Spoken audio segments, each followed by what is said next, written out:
경제를 잘 알지 못하는 사람을 위한 당장 내 돈이 되는 지식, 머니클래스. 오늘의 키워드 먼저 보시죠. 장밋빛 고용지표, 되살아난 금리 불안.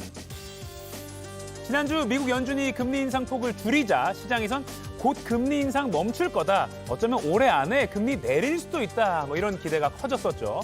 그런데 여기에 찬물을 확 끼얹는 결과가 하나 나왔습니다. 바로 미국 노동부가 발표한 고용 보고서. 고용 시장이 나빠서가 아니라요. 충격적인 수준으로 좋았기 때문에 금리가 더 오를 수 있다. 이런 전망이 나옵니다. 미국 고용 시장이 금리에 또 우리 증시에 어떤 영향을 미치는 걸까요? 전문가와 함께 짚어보겠습니다.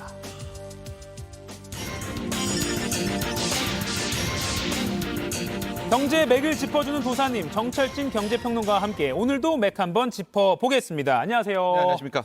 지난주 금요일에 미국 노동부가 고용 보고서라는 걸 발표를 했는데 일자리 생기면 좋은 거라고 저는 막연히 생각하고 있는데 그게 막 충격을 받았다 하면서 기사도 많이 나왔어요. 네. 얼마나 충격적이길래 그런 건가요? 이게 좋아도 적당히 좋아야죠. 너무 좋으니까 이게 뭐지라는 어떤 미스테리 쪽으로 이제 빠져들게 되는데요. 매달 초가 되면 미국은 그 전달에 이제 고용지표, 고용시장에 관련한 통계들을 발표를 합니다. 네. 자, 그런데 이번에 나왔던 1월 고용시장 모습을 좀 보니까 비농업 부분에서의 신규 취업자 수, 예상은 일단 한 18만 건 정도가 새롭게 나타날 것이다. 네. 미국 경제 좋을 때도 30만 개 정도가 신규로 창출되거든요. 이번에 나온 통계는 51만 7천 개.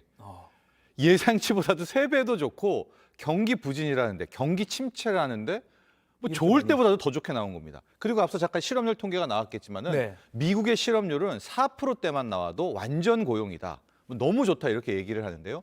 보십시오. 코로나 때는 14% 정도 됐던 실업률이 쭉 떨어져서 올 1월에는 3.4%. 완벽한 실업률이고요. 이 정도의 실업률을 나왔던 게 미국 역사상 보니까 69년, 1969년 만에 처음 보는 3.4%의 실업률. 그러니까 53년 만에 네, 맞습니다. 네. 적당히 좋아야지 이렇게 좋게 나오니까 이건 뭘까라는 이제 의구심으로 바뀌게 되는 겁니다. 근데 저희 머니클래스에서 초반에 다뤘던 내용이긴 한데 페이스북이나 트위터 같은 이른바 빅테크 기업에서 많이 잘랐다, 대량 해고했다, 이런 소식을 많이 보도하고 지금도 그런 상황이 이어지고 있다고 하는데 이렇게 일자리가 많이 늘었다? 이게 직업, 그러니까 산업별로 좀 다른 건가요? 어떻게 된 건가요? 그렇습니다. 왜 우리가 미스테리, 고용 수수께끼 이런 표현을 쓰냐면 말씀하신 대로 현재 나오는 이제 진행되고 있는 현상과 이번에 나온 통계가 미스매치, 잘 안 맞는다라는 건데요. 자, 지금 미국에서는 빅테크들, 대기업들 사이에서 대규모의 감원이 이루어지고 있습니다. 몇 군데 볼까요?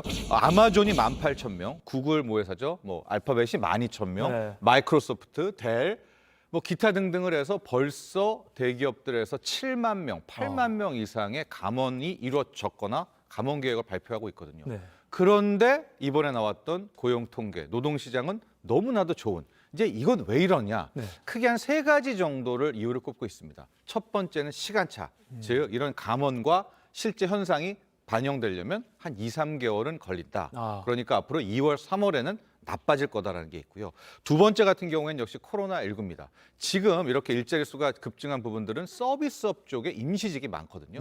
그러니까 코로나19 터지면서 이민자들이 다 고향으로 돌아갔죠.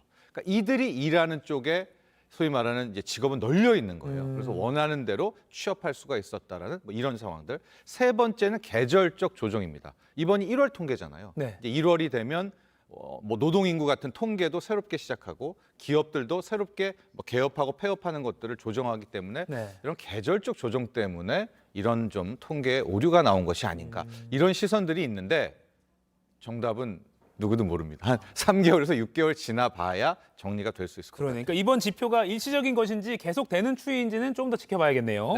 자, 그럼 고용 상황이 좋으면 좋은 거다. 이게 꼭 아니라는 건데 그러니까 물가에 이어서 금리까지 영향을 미치게 되니까요. 어제 파월 의장도 이렇게 말했습니다.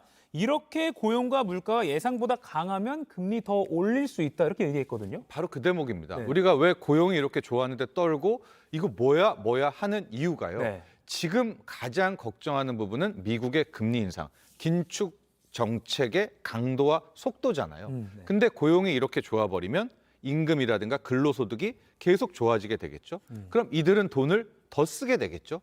그러면 물가를 자극하게 되고 이렇게 물가를 자극하면 연준이 이거 봐라. 우리네 책무는 물가 잡는 건데 물가가 안 떨어지겠네. 더 강력한 금리 인상, 더 강력한 긴축을 할까 봐. 그걸 두려워하고 있는 건데요. 실질적으로 이제 어제였었습니다. 제롬 파월 연준 의장의 연설이 있었는데 네. 이 이야기를 했어요. 고용 시장을 보니까 물가가 더 자극할 수가 있겠다. 이러면은 금리 인상, 또 금리 인상의 상단을 더 높일 수밖에 없겠다라고 이야기를 했었는데 그런데 또 이 말과 함께 그날은 제롬 파월 연준 의장이 디스인플레이션이라는 말을 또 꺼냈어요. 그러니까 우리가 금리를 올리고 내리고도 뭐 고용이라는 중간에 매개체도 있지만 딱 떨어지는 건 물가잖아요. 네. 그런데 물가는 뭐 점진적으로 잡고 있는 추세라는 거여서 시장은 어제는 이 두 가지의 말 중에서 뒤를 본 거죠. 앞부분을 안 보고. 이제 그랬기 때문에 이제 어제는 올랐는데 문제는 오늘이었죠. 예. 오늘 또 시장은 바뀌었습니다. 네, 그러니까 그 여쭈려고 했는데, 그러니까 어제 미국 고용 결과가 지난주에 나오고 나서는 미국 나스닥 우리 코스피 주가가 내렸다가 네. 말씀하신 그 파월 발언이 나오니까 또 좀 올랐어요. 네. 근데 또 오늘 새벽에 뉴욕 증시가 하락했고, 네. 뭐 어느 장단에 그러니까 어제는 파월 의장이 나온 거고요. 네. 오늘 새벽에는 이제 파월 의장 외에 7명의 연준 위원들이 이제 이야기를 한 거예요. 네. 이번 고용 지표를 어떻게 바라보세요? 어떻게 바라보세요? 했는데 한결같이 이거는 문제 있고 이렇게 되면 물가를 더 자극하게 될 것이고 그런 상황이라면 금리 인상의 고삐를 늦출 수가 없다. 네. 현재 시장은 네. 오락가락하는 건 왜 그런 거예요? 그러니까 이때는 이제 소위 말하는 파월 의장 때는 디스인플레이션, 인플레이션 상승률에 둔화를 초점을 맞췄지만 네네. 오늘 같은 경우에는 그런 말이 없었지 않습니까? 그러니까 오늘은 딱 이 말에만 이제 초점을 맞춰서 주가는 떨어졌다라고 볼 수 있는데요. 우리는 현재 금리 인상이 한 5% 밑에서 끝나기를 바랍니다. 현재는 4.75고요. 그런데 오늘 나온 연준 의원들의 발언들을 좀 보면 5에서 5.25 혹은 그 위까지도 더 올릴 수 있을 정도의 뉘앙스들을 많이 풍겼기 때문에 이렇게 좋은 고용 지표를 보고도 이제 시장은 또 떨려하고 주가는 하락했던 겁니다. 그런 걸 들으면 정말로 민감하게 시장이 반응한다라는 걸 다시 한번 느낄 수 있을 것 같습니다. 자, 미국이 만약에 금리 인상 속도를 다시 이제 쉽게 말해서 가속 페달을 밟는다면 네. 우리도 금리를 계속 올릴 수밖에 없는 상황이 올 텐데 네. 그러면 이제 주식이나 투자 관점에선 이건 좀 안 좋은 거 아닌가요? 그렇습니다. 그런데 이제 시장은 약간 기류가 좀 변화하고 있다라고 볼 수가 있는 것이요. 이렇게 좋은 고용 지표, 이렇게 좋은 노동 시장을 바라보는 또 하나의 시선이 생긴 겁니다. 저희가 표를 통해서 이 네. 고용을 보는 두 가지 시선을 일단 봤는데요. 자, 지금 가장 좋았던 미국 고용 시장 나왔죠. 우리가 대부분이 생각하는 것은 임금을 자극하고 근로소득 늘어나서 소비 누르고 물가 자극, 추가 금리 인상, 주가 하락. 네.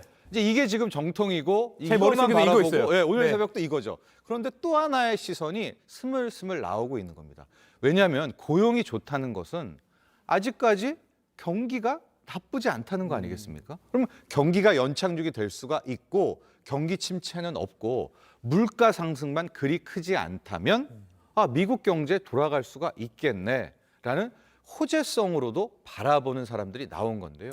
대표적인 사람이 자넷 옐런, 재무장관이야 정부 인사기 때문에 늘 이런 얘기를 하지만 옐런 장관 같은 경우에도 네. 고용이 좋으니까 이거 생각해봐라. 지금 경기 침체 하는데 경기도 침체가 아니라 아니면 충격을 덜하고 빠져나올 수 있지 않겠느냐. 네. 또 레리 세모스 같은 사람도 석학이고 전 재무부 장관이었었죠. 네. 굉장히 비관론자였는데 요즘은 고용 시장을 보면서 경기 침체, 경기 경착륙은 없을 수도 있어. 그러니까 이 고용을 좀 이렇게 좁게 해석하는 시선이 조금씩 나오고 있다. 이런 말씀도 함께 전하고 싶습니다. 아까 그래프도 이렇게 두 갈래로 갈리는데 아주 좀 안개 속일 수밖에 없을 것 같아요. 그래서 투자자분들을 위해서 좀 마지막으로 조언을 좀 해주신다면요. 네, 앞서도 제가 잠깐 언급해드렸지만 우리가 왜 고용 때문에 울고 웃느냐? 고용이 물가를 자극할까 봐 너무 좋은 이것 아니겠습니까? 네. 그러니까 연준 입장에서도 고용 좋은 걸로 바로 긴축을 강화하는 게 아니라 그 사이에 있는 물가 상승률, 물가 지표를 보고 최종적인 판단을 합니다.